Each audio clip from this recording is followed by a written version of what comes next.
Hello again, and today we are doing some Parmesan and herb baked crispy chicken.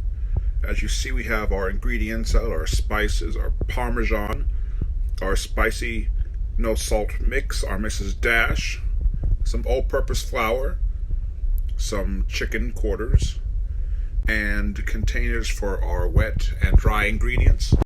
In one bowl we have our milk mixture, and I'm going to crack one egg. Just make sure we get that stirred in.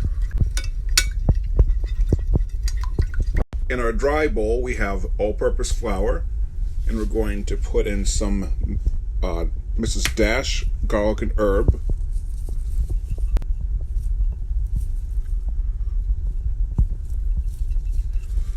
and we're going to add in a little bit of our Parmesan,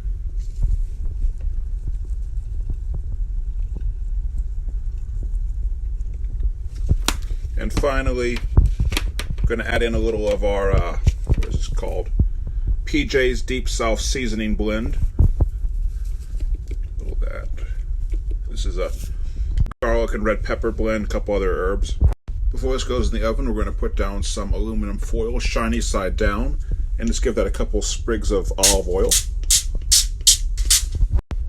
And you'll see we have a little station set up here. We're going to do the chicken into the egg and milk bath, and then into the flour and seasoning blend, and then into our lined olive oil pan.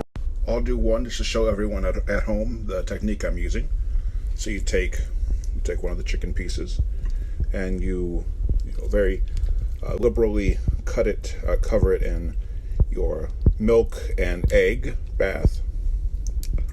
Let that sit for a second. Now we're going to go straight into our dry ingredients. So you just try to cover that as best you can. Very good. And shake any of the excess flour off. You don't want it to clump in the pan.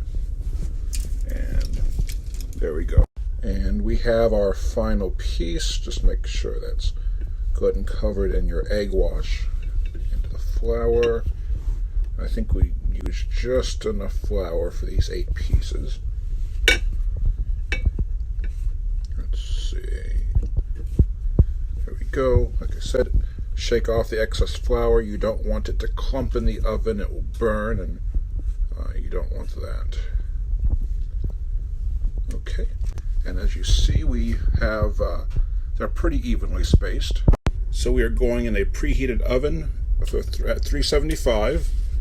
And I'm going to put them on for an hour. It might take a little longer, but we'll check then.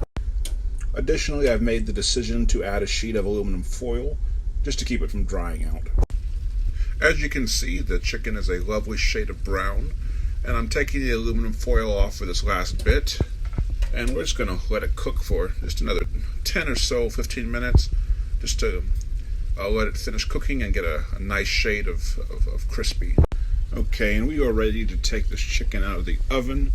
As you can see, it is a lovely golden brown color. Okay, and it is done and delicious looking, so everyone, bon appetit.